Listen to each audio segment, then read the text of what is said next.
রাত্রি 8টা 5 আমি এখন থেকে আমার ব্লগটা স্টার্ট করছি। আর এই যে পুকুরটা দেখছো, এটা ঠিক আমার বাড়ির সামনেরই পুকুর। এখানে সমস্ত রকমের ঠাকুর ভাসান হয়। আর এই যে আমার ঘরের মা তারা, মা লক্ষ্মী, আমি এনাকে খুব ভালোবাসি।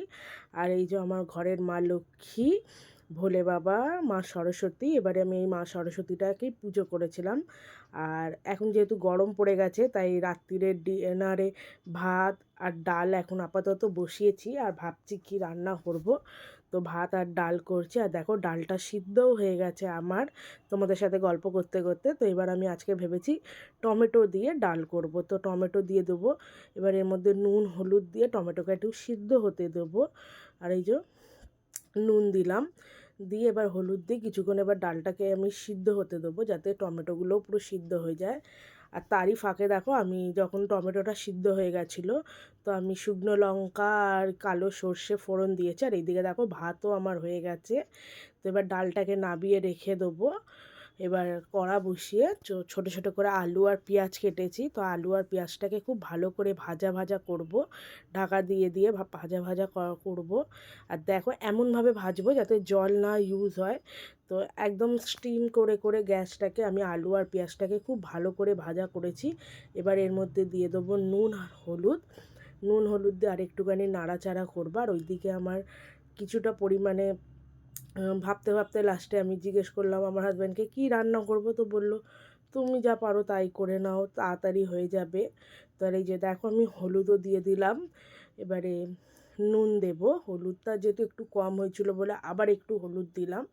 আর এবারে আমি নুন দেব, দিয়ে আবার একটুখানি নাড়াচাড়া করবো। আর ওইদিকে আমি মিক্সির বাটির মধ্যে একটু পোস্ত ছিল ঘরে, পোস্ত আর কাঁচা লঙ্কাকে বেশ করে বেটেছি। অনেকগুলো কাঁচা লঙ্কা দিয়েছি, যাতে মেয়ে তো এই পোস্ত খাবে না, তো মেয়ে ডাল ভাত আর ডিম ভাজা খাবে বলে ওই জন্য আমি বেশ করে কাঁচা লঙ্কা আর পোস্তটাকে ভালো করে ভেজে নিয়েছি।